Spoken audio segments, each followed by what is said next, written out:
So something the development and the design crew determined this year was that we really still like Buffy a lot.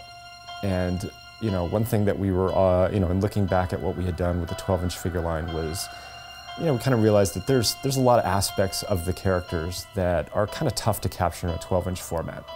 Because there's the articulation involved and everything else, you kind of have to make the characters a little bit neutral so that, the people that are purchasing it or, just interacting with it can kind of control the attitude that they want to display. But we've done so much work over the last few years with sort of our, Marvel Maquettes and other Maquettes that we've done that are really kind of, we're always kind of looking for the iconic presentation of the character.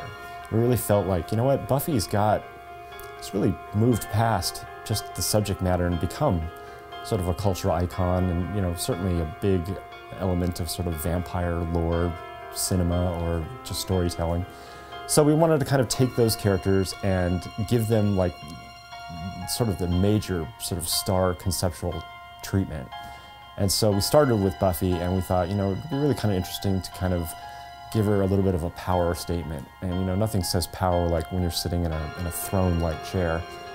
So we kind of worked on this design for this chair, which was every bit as considered as Buffy's posture herself. So since we had dealt with her so many times, we had a good feeling for what we wanted to do there. And we wanted to kind of capture her from a little bit earlier in the series where she had a little bit more of kind of a Bob-style hairdo, which we never really got to explore in the 12-inch lines. So she's sort of sitting in this chair. She's got Mr. Pointy in her hand, which is, always, one of her key instruments for dispatching vampires. But this chair is just this really over-the-top, gothic, wrought iron, nightmare of furniture architecture, so to speak, that really just, I think, kind of sells a lot of the over-the-top gothicness that usually kind of wove its way through the vampire stories. And that's what I think really kind of catches our imagination with Buffy. It was obviously had a nice humorous angle, but when push came to shove, there was a lot of kind of neat horror elements in there, and it really kind of evoked, different themes from like old Hammer films and stuff like that.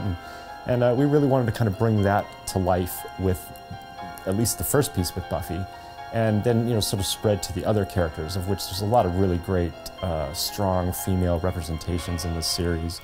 And so, characters like Willow and Faith, we, are going to bring to life in equally sort of dynamic presentations that sort of really look to kind of push their characters' personalities.